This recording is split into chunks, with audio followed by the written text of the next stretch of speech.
plomb là, ça va passer?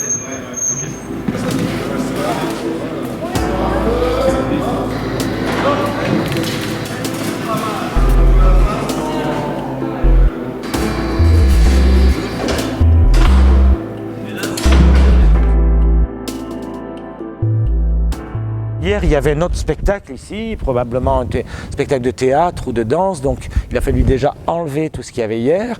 Et puis ce matin, tout s'est installé, donc en fait, voilà, il y a un plan de scène, mais moi, quand je suis arrivé, justement, le directeur de plateau est venu me voir, ça va? Est-ce qu'on déplace un peu les pianos par là? Est-ce que... Voilà, donc il y a toute une équipe qui travaille, et ils sont encore là, hein, et ils travaillent aux éclairages, etc., l'ambiance du concert. Donc ça c'est... Bon, maintenant on se connaît parce qu'on vient souvent dans ce théâtre, on a une résidence, donc on se connaît bien. Si tu as prolong de 2 biplites, couplé, ouais. Oui, ça jouera jamais seul. Oui, l'équipe technique, c'est le public la voit pas, enfin des fois, oui, sur le plateau, passer, mais c'est toute l'âme d'un théâtre, ça pourrait pas se faire sans eux. Et ça, on le fera après. Je t'explique pourquoi, parce que j'attends qu'ils aient fini de faire le cadrage du plateau. Et c'est seulement à ce moment-là qu'on saura est-ce qu'on a l'espace pour le faire et où. Et c'est pareil là,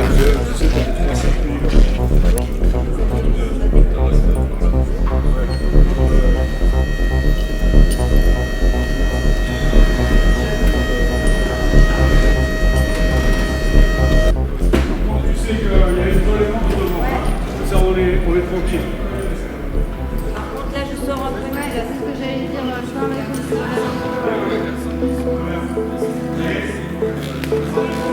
Sans savoir où les gens se placent, pour moi, c'est bon. Un peu à court.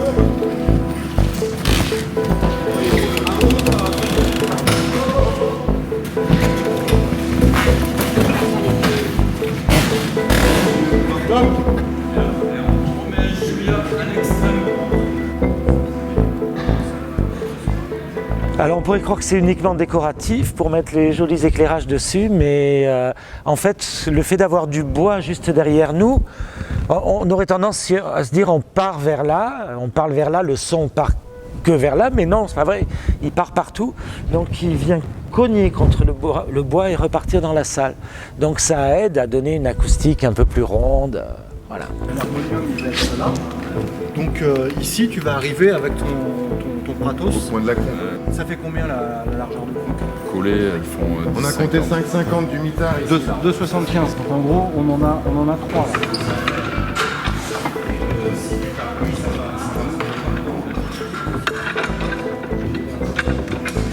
Il n'y a pas de vis qui empêche la poussière. Non, il bloque.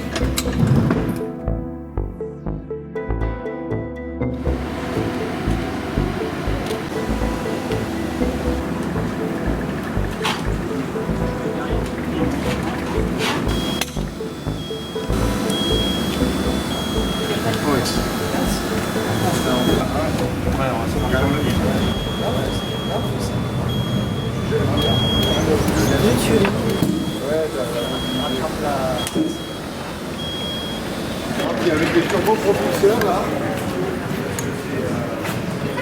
Il se trouve que là on a deux pianos historiques. Il y a celui qui est derrière, là, c'est Chopin qui l'aurait choisi pour le château de Nohant, la maison de Nohant où il allait souvent. Et puis celui-là, il était à une famille qui connaissait Liszt.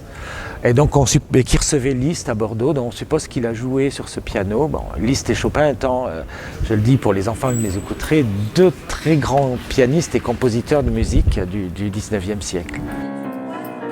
Ça a une vie, un instrument, oui, ça vit avec nos joies, nos tristesses.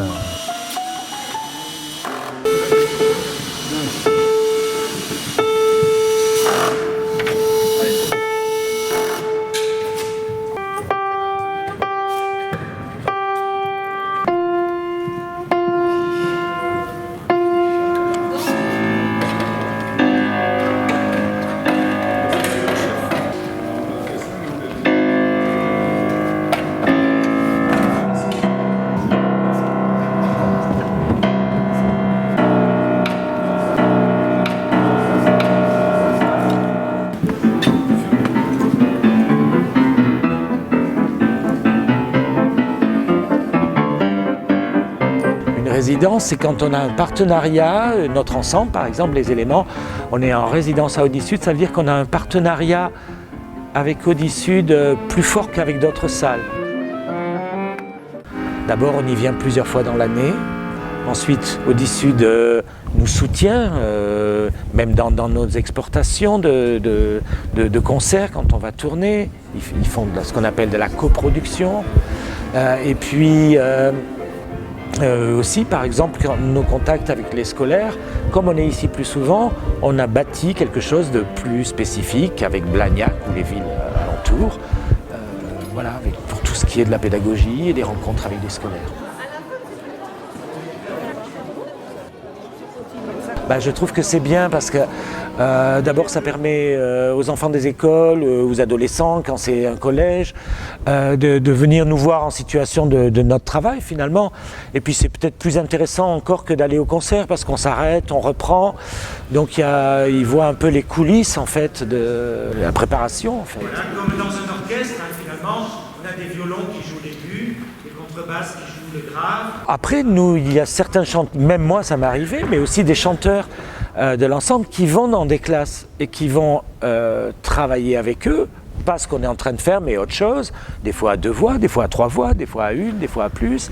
Il y a aussi leur professeur ou leur instituteur qui participent et les préparent.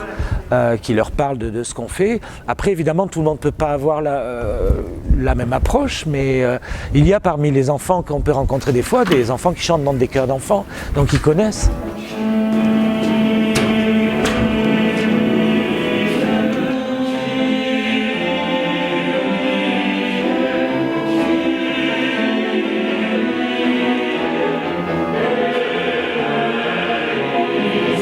Tu veux que je le baisse ?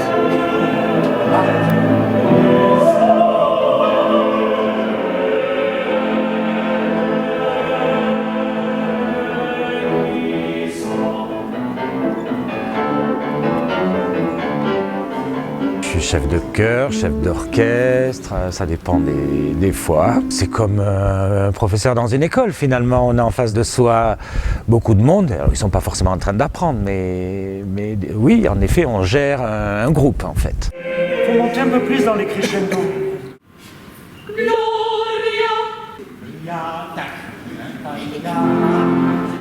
De temps en temps, voilà, il faut ramener l'attention de tout le monde.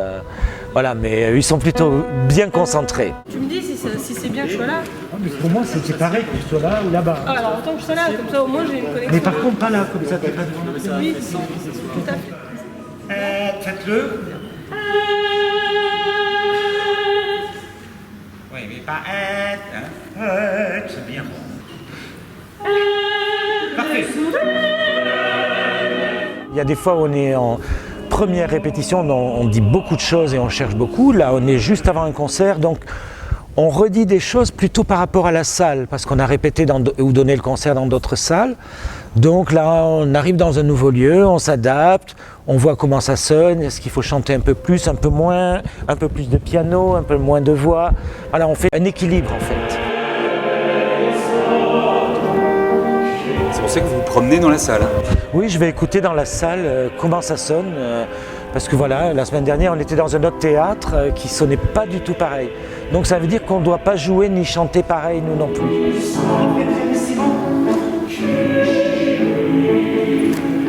L'harmonium est moins sonore que celui la dernière fois. Et pourtant, on est sur du mezzo-piano. Ça va lui donner un peu de... On va essayer sur la deuxième partie du Kyrie. Je peux avoir l'enchaînement ? Des fois, on n'a pas le temps de tout répéter quand on change de salle. Donc c'est moi avec mon geste, un jour je vais faire ça, tac, et le lendemain je vais faire ça, parce que la salle est plus sèche, parce qu'il faut chanter d'une autre façon. On n'a pas eu le temps de le dire, donc c'est là où le chef est important. Et là, alors c'est pas une manipulation, je dirais plus c'est une complicité, parce qu'on se connaît, je fais attention, on fait gaffe là, parce que voilà, ça peut être plus difficile, ou on est peut-être plus en danger avec cette acoustique. C'est les langues, c'est levé.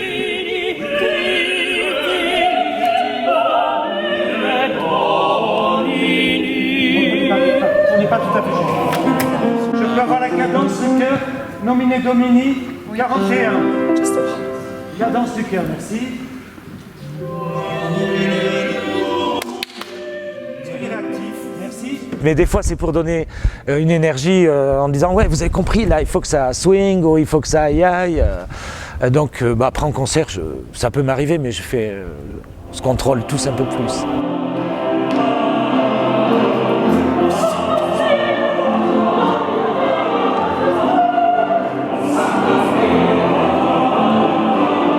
On peut voir ça d'une certaine manière, de la même manière qu'on va au musée voir des tableaux ou qu'on peut s'extasier devant une architecture.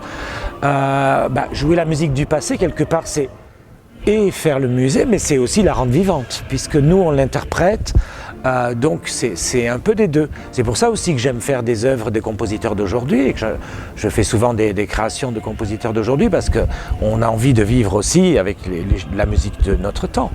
Mais il y a tellement de belles choses. C'est comme quand on rénove une façade d'une maison. Une fois qu'elle est rénovée et qu'on passe devant, on se dit c'est quand même très beau, heureusement qu'on l'a rénovée. Et nous, c'est pareil, on se dit finalement, c'est pas mal de faire encore entendre ça, parce que c'est tellement beau que ça vaut le coup. Puis c'est plus vivant que de l'entendre dans un disque ou à la radio. On entendrait la même chose à la radio, peut-être qu'on ne s'arrête pas, et peut-être des enfants aujourd'hui, ils sont intrigués, ils écoutent, et c'est tout simplement vivant. Nous, on est d'aujourd'hui, du 21e siècle, donc voilà, on s'amuse, ou on prend du plaisir, ou on est ému en faisant même une musique du passé. Ça peut marcher aussi.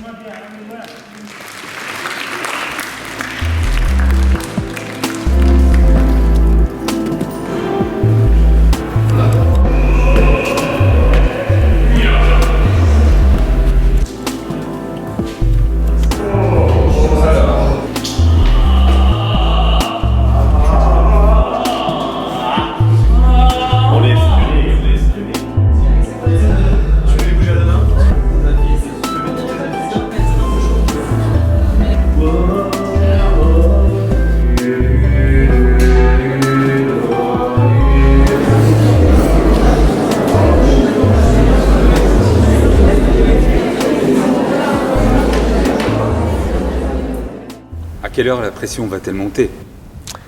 J'allais dire, à quelle heure va-t-elle descendre? Non. Non.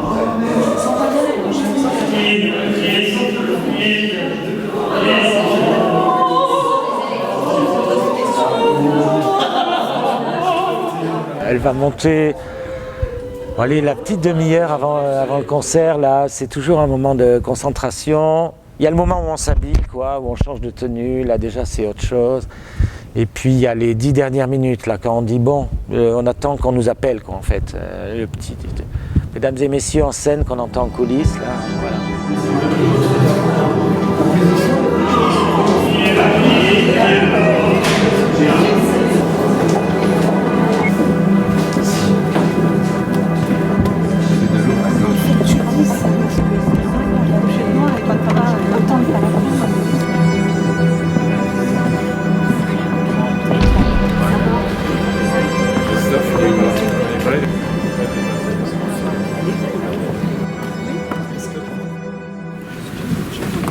Ok, merci. C'est bon, Joël.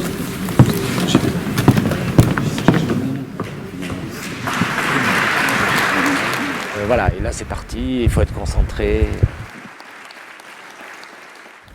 Mais souvent on a le trac avant, mais après une fois qu'on est sur scène, on est... Dans l'action. Ouais, on est dans l'action, on ne pense plus à ça. Voilà, enfin, en principe, tout le monde n'est pas égal devant le trac. Les gens qui ont beaucoup le trac. Mais c'est bien de l'avoir un peu. Si on arrive comme ça, trop cool, non, il faut quand même qu'on soit concentré.